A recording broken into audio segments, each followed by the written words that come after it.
Nos murs ont des oreilles. Bonjour. Bonjour et bienvenue pour ce nouveau numéro du podcast du Conservatoire. Mon invité d'aujourd'hui est Noémie Legendre, professeure de chant lyrique. Et ensemble, nous allons parler de l'Inuit Vincennes, le baroque au féminin de Venise à Paris, qui aura lieu le mardi 13 mai à 20 h à l'auditorium Jean-Pierre Miquel. L'entrée est à 5 €, gratuite pour les élèves du conservatoire. La réservation est conseillée à conservatoire@vincennes.fr. Bonjour Noémie. Bonjour Vladimir.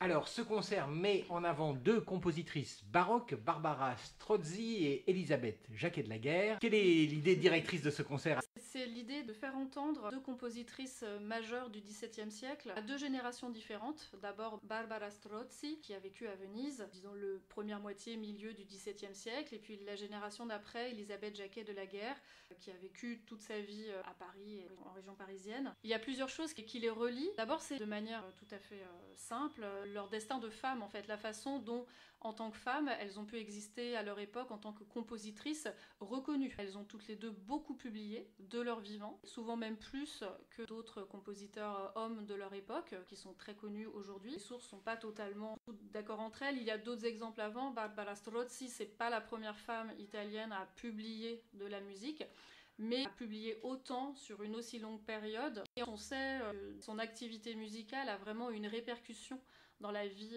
culturelle vénitienne à son époque. Son œuvre a été diffusée, son œuvre vocale, et elles ont une vie musicale qui a été à la fois faite de reconnaissance, mais aussi de difficultés. Notamment, aucune des deux n'a pu bénéficier du patronage ou du mécénat de l'Église ou d'un personnage aristocratique qui aurait pu les protéger et leur fournir des revenus stables toute leur vie entière. Donc, elles ont connu des difficultés, mais malgré tout, elles ont été ambitieuses et elles se sont fait connaître aussi en tant qu'interprètes. Il faut dire qu'à l'époque, il n'y avait pas vraiment juste des personnes qui étaient compositeurs ou compositrices et ou interprètes. On apprenait la musique en jouant plusieurs instruments. On pouvait s'accompagner au luth, au clavecin, apprendre l'orgue, apprendre éventuellement un instrument à archet, et puis chanter en même temps ou accompagner des chanteurs. En l'occurrence, Barbara Strozzi, elle était compositrice, instrumentiste et chanteuse. Elle était d'ailleurs essentiellement connue comme chanteuse. Dès son adolescence, elle s'est produite en public à Venise. Et Elisabeth Jacquet de la Guerre, elle, était une enfant prodige du clavecin, présentée à la cour dès 5 ans, née dans une famille de clavecinistes et de fabricants d'instruments. Elle est aussi représentatrice de son époque, une époque où il y avait beaucoup de clavecinistes femmes. D'ailleurs, François Couperin considérait que les mains des femmes étaient beaucoup plus à même de faire sonner le clavecin que les mains des hommes, de par leur délicatesse naturelle. Et il y a vraiment beaucoup de clavecinistes femmes, comme nous le raconte Catherine Cessac dans la biographie d'Elisabeth Jacquet de la Guerre, ont été très talentueuses pendant le règne de Louis XIV et ont contribué à faire de l'école française de clavecin une des plus prestigieuses d'Europe. Donc elle était loin d'être la seule. Alors sans doute qu'elle était particulièrement douée, voire très virtuose, comme elle a été qualifiée à l'époque, mais en fait des femmes clavecinistes qui avaient beaucoup de succès et qui donnaient beaucoup de concerts, qui enseignaient et qui pouvaient aussi composer, tout en étant peut-être moins éditée qu'Elisabeth Jacquet de la Guerre, qui a bénéficié de la protection du roi toute sa vie, sont moins connues aujourd'hui. Mais là, ce n'était pas forcément quelque chose de particulier à son époque, en tant que claveciniste soliste professionnel. On a peu d'éléments biographiques, enfin on en a plus pour Elisabeth Jacquet de la Guerre, beaucoup moins de sources pour Barbara Strozzi. Il y a des choses qui demeurent un petit peu mystérieuses sur sa vie, les conditions matérielles dans lesquelles elle a vécu et comment elle a pu mener de front sa vie de femme et sa vie de compositrice. Oui, parce qu'à la différence d'Elisabeth Jacquet de la Guerre, qui s'appelle Elisabeth Jacquet, qui est donc épousé Monsieur de la Guerre, Barbara Strozzi, elle ne s'est jamais mariée. Voilà. Mais elle a eu quand même 4 enfants, a priori 3 avec le même monsieur, mais... Exactement. Alors, il faut relativiser un petit peu, parce que dans la Venise de l'époque, c'était plutôt l'appartenance à une famille qui comptait. C'était l'héritage, plus que les liens religieux du mariage. Donc, du coup, elle-même, fille naturelle de Giulio Strozzi, qui était lui-même un enfant naturel d'une famille des Strozzi, qui était la deuxième famille après les Médicis à Florence. Finalement, le fait qu'elle se soit pas mariée, c'est pas forcément ça qui voulait dire que ça ne lui permettait pas d'accéder à un statut social ou que c'était une femme qui n'avait pas de morale. Elle a quand même hérité de son père et elle a été toute sa vie introduite dans les cercles intellectuels et musicaux vénitiens, ce qui s'appelait à l'époque les académies, qui ont permis notamment la naissance de l'opéra. Mais ce qui est sûr, c'est que la présence d'une femme dans ces académies, par contre, était assez rare, et c'est ça qui donne la particularité de ce destin de compositrice. Par rapport à Elisabeth Jacquet de la Guerre, finalement, la présence de femmes interprètes à son époque n'était pas aussi rare. Donc elles ont beaucoup de points communs, tout en appartenant à des générations différentes, et elles ont aussi innové musicalement, elles ont apporté des innovations musicales Alors Barbara Strozzi, elle n'a publié que de la musique vocale, en élevant en fait cette forme de la cantate vocale vraiment très très haut dans l'art de l'expression. Elisabeth Jacquet de la Guerre, elle s'est frottée à des genres plus différents, allant de la musique de chambre pour instruments solistes, ce qui était assez rare à son époque. Des recueils pour clavecin seul étaient rares à la fin du XVIIe siècle. Et elle a aussi publié de la musique de chambre et des cantates. Là, c'est un peu la filiation avec la musique vocale de Strozzi. Et surtout, elle s'est aventurée dans un domaine qui était réservé aux hommes, c'est celui de l'opéra, avec son opéra Céphale et Procris. Effectivement, c'est la première femme représentée en tant que compositrice à l'Opéra de Paris. À nuancer, d'abord parce que son opéra a été un échec, et elle en a visiblement sans doute souffert, puisqu'elle a arrêté, en tout cas, de publier des compositions pendant un certain nombre d'années après. On peut imaginer ce que ça pouvait représenter comme enjeu en tant que compositrice. On peut relativiser parce qu'à la même époque, la Médée de Marc-Antoine Charpentier a aussi été un échec à l'Opéra de Paris, alors qu'on eu du succès des opéras dont aujourd'hui on a complètement perdu la trace ou qu'on ne représente plus. Pendant le concert, il y aura aussi des lectures. Oui, parce que c'est toujours intéressant d'entendre cette langue du XVIIe. Déjà à l'époque, il y avait donc évidemment dans des milieux parisiens et favorisés, des revues qui circulaient. Le Mercure Galant, puis un peu plus tard le Parnasse français. Donc on parlait de la vie culturelle, la mode, de ce qui se publiait. Et à chaque fois qu'elle a publié un recueil, il y avait un article et ça permettait de donner envie au public d'aller l'écouter aussi, parce qu'elle a eu toute une activité de concert privé chez elle, notamment dans la dernière partie de sa vie quand elle était veuve. Il fallait bien aussi qu'elle gagne sa vie de cette manière-là. Un petit peu avant que son opéra soit créé à l'Opéra de Paris, il y a eu une forme de grand poème un peu épique qui est paru dans le Mercure Galant. On faisait parler Lully, le grand compositeur de Louis XIV, Lully qui était déjà mort depuis plusieurs années, mais on faisait dire à Lully un compliment envers Mademoiselle de la Guerre, et Lully, depuis les Champs-Élysées où il était, aurait entendu parler de son opéra. Je vous lis un petit extrait de ce grand poème. Du train de l'opéra, demandant des nouvelles aux mortels depuis peu descendus ici-bas, ils m'en ont à l'envie d'ébiter des plus belles, et m'ont dit que là-haut vous faisiez grand fracas, qu'on vantait à la cour, de même qu'à la ville, un opéra nouveau que vous avez donné. Et quoi qu'on vous connût pour femme très habile, que d'un si grand travail on était étonné. L'entreprise, il est vrai, n'eut jamais de pareil. C'est ce qu'en votre sexe aucun siècle n'a vu. Et puisqu'il devait naître une telle merveille, au règne de Louis, ce prodige était dû. Alors il se trouve que ce texte est paru 3 ans avant la création de l'opéra, donc peut-être que la création de l'opéra a été retardée. Et puis finalement cet opéra n'a pas eu un grand succès. C'est un opéra qui correspond aux formes de l'époque, hérité de l'opéra de Lully, avec un prologue et 5 actes. Et il y a 2 prologues instrumentaux, avec des rythmes inspirés de la danse et un tout petit chœur. Mais ça nous donne quand même une idée de son aura, en fait, de l'envergure qu'avait son œuvre, sa présence d'interprète et de compositrice surtout, à son époque. Je te propose qu'on écoute le début de Céphale et Procris pour se mettre dans l'ambiance du grand opéra à la française, très solennel, avec des personnages allégoriques, avant qu'on soit devant les vrais personnages du drame.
ensuite de larges extraits de sa cantate française sur des textes tirés de l'Écriture, qui est celle consacrée à Judith. C'est un épisode de l'Ancien Testament. Ça se passe dans la ville de Béthulie, en Judée. C'est un épisode qui a été beaucoup représenté par la peinture. Judith est une veuve de Béthulie. La ville est assiégée par l'envahisseur assyrien, avec à sa tête le général Holoferne.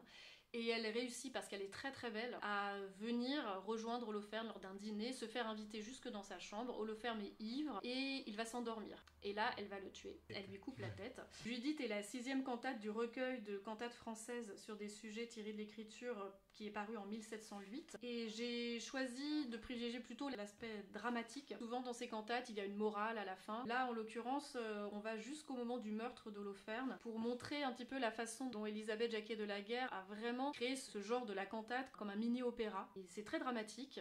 On a beaucoup d'émotions dans la musique vocale, mais aussi dans la musique instrumentale. Au moment du meurtre, on a beaucoup d'émotions dans la partie du violon qui est un peu hachée et qui évoque beaucoup de tension, tandis que la ligne de basse évoque sa grande détermination. C'était intéressant de montrer cet aspect opératique de la cantate. Et elle a été la première, en fait, en France, à publier des cantates sur des sujets tirés de l'Écriture, à une époque où la cantate, c'était déjà un genre très répandu en Italie, et en France, c'était beaucoup plus rare. On préférait les plus grandes formes, sans doute un héritage des grandes formes de l'époque de Lully. On était moins encore sur des formes plus réduites de musique vocale de chambre, et encore moins sur des sujets religieux. Oui, j'ai lu qu'il y avait effectivement une espèce de guerre entre la musique française et la musique italienne à l'époque, et que justement Élisabeth Jacquet de la Guerre, elle a dit réunissons-nous plutôt, mixons tout. C'est vrai qu'on sent dans sa musique les deux influences. Donc c'est une guerre qui a été fructueuse, puisque clairement la musique française a bénéficié d'apports de la musique italienne, et c'est vrai que par exemple dans ses sonates pour violon et basse continue, nous allons donner des extraits de sa sonate en ré mineur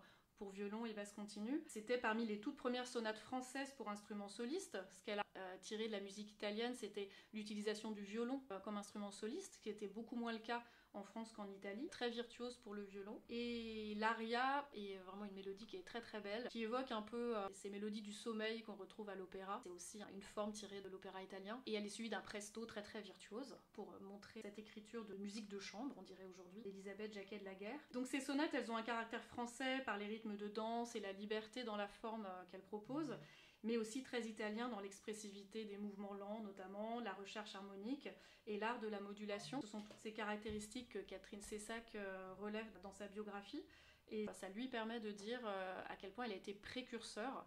Elle a eu accès à la musique italienne non pas en allant voyager en Italie comme d'autres compositeurs hommes de son époque ont sans doute pu le faire beaucoup plus facilement, notamment Charpentier, mais pas le seul. Heureusement, grâce au développement de la pratique de concerts privés, elle a pu accéder aux éditions et puis écouter de la musique italienne à Paris. Et c'est comme ça qu'elle a intégré ces éléments dans sa musique. Alors on écoute l'aria de la sonate en ré mineur pour violon et basse continue. C'est vraiment une des très très belles mélodies qu'elle a composées, avec un thème assez lancinant qui reste beaucoup dans la tête après l'écoute.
Noémie, quelles œuvres de Barbara Strozzi ont été choisies pour ce concert? Alors, on a choisi 3 œuvres vocales, elle n'a publié que de la musique vocale, qui racontent 3 états différents du sentiment amoureux. Le plus dramatique, c'est le lamento. Il y a plusieurs lamentos dans son œuvre, celui-ci c'est celui de l'opus 7, paru en 1658. Effectivement, c'est l'expression très exacerbée d'une souffrance amoureuse. Le narrateur est amoureux d'une certaine Lydia, et Lydia est enfermée par son père, qui s'est aperçu donc, que sa fille était amoureuse de quelqu'un à l'extérieur, donc elle est enfermée, et son amoureux à l'extérieur étale sa souffrance de manière très très expressive.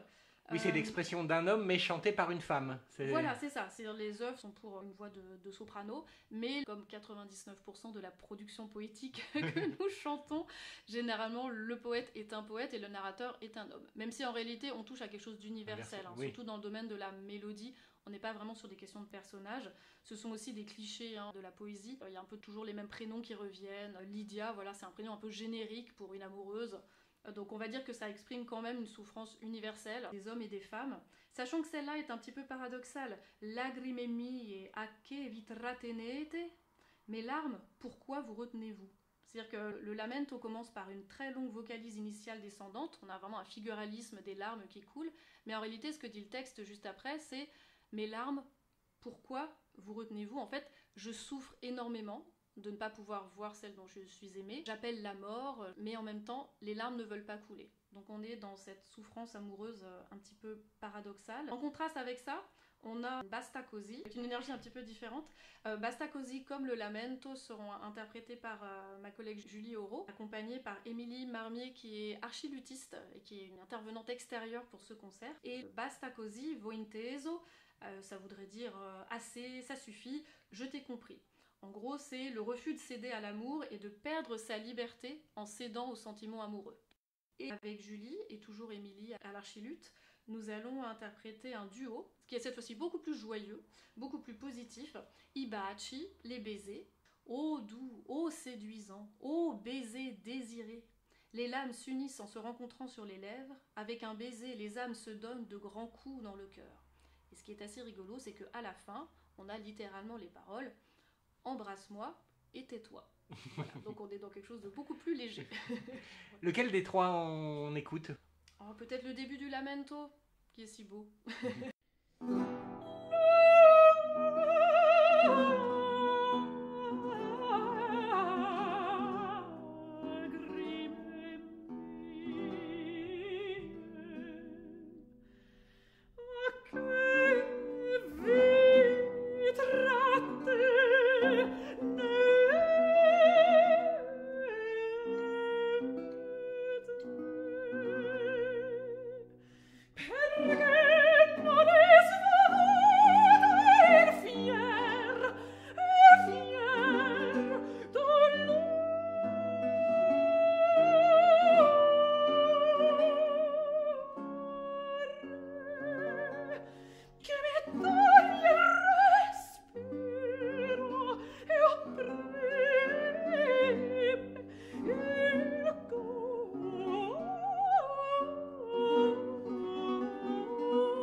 Alors, quels sont les artistes professeurs du conservatoire ou non qui seront présents pour ce concert? Paul-Marie Bonny au violon, Claire Rousset à l'alto, Vincent Cronier au clavecin, Émilie Marmier à l'archiluth, Raphaël Bougie au violoncelle, les chanteuses Julie Auro et moi-même, soprano, et aussi Julie Brochen pour les textes comme récitante pour nous mettre dans cette ambiance du XVIIe siècle. Est-ce qu'on dit d'ailleurs un petit mot sur cette archiluth? C'est un instrument vraiment issu de la Renaissance, un peu comme un mélange entre le luth et le théorbe. C'est plus grand qu'un luth qui permet une autre amplitude harmonique. Et justement, Émilie Marmier, elle interprétera aussi une courte pièce soliste à l'archiluth pour faire entendre plus cet instrument en soliste, puisqu'il y a aussi toute une littérature pour luth ou archiluth soliste à l'époque, notamment par Kapsberger, qui, comme son nom ne l'indique pas, habitait à Venise et composait à Venise, globalement à la même époque que Strozzi. Donc il y a un homme qui vient s'immiscer entre ces deux femmes, donc Kapsberger. C'est l'occasion d'entendre ce qui se donnait en musique instrumentale, effectivement,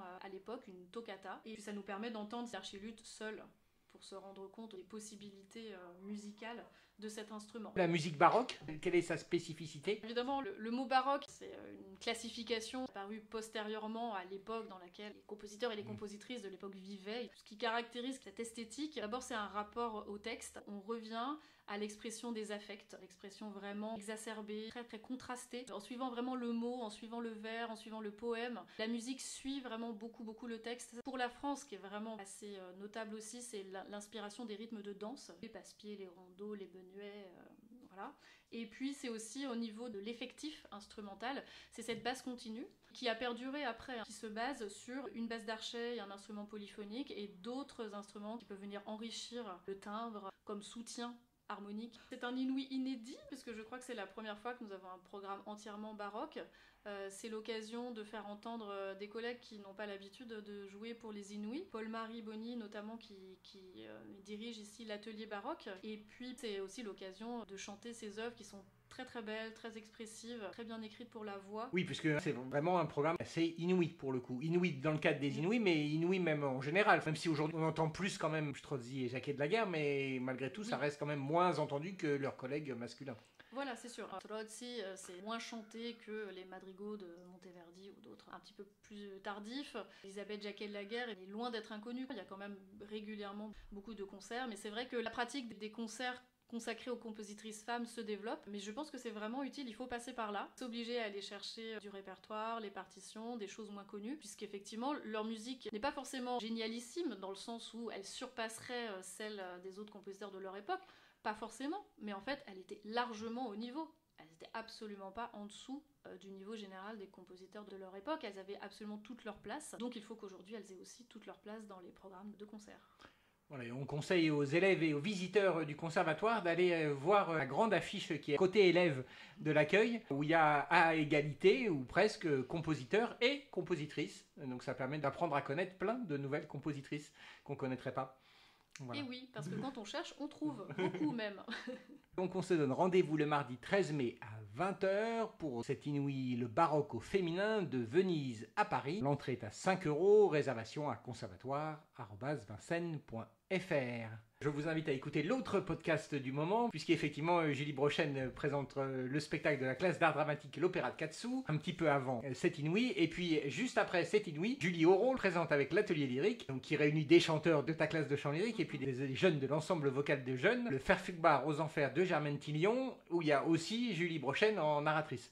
Nous sommes en 2025, on commémore cette année les 80 ans de l'ouverture des camps. C'était dans ce contexte-là important de faire connaître cette opérette. Germaine Tillion était elle-même prisonnière à Ravensbrück, donc elle a sur place, pendant sa captivité et pour ses compagnes de captivité, écrit un livret et des textes nouveaux sur des musiques qui existaient déjà, très connues à l'époque. Carmen notamment. Voilà, Carmen, les mélodies du parc, Offenbach et Gluck, avec une histoire et donc un nouveau livret et puis des nouvelles paroles pour ces mélodies.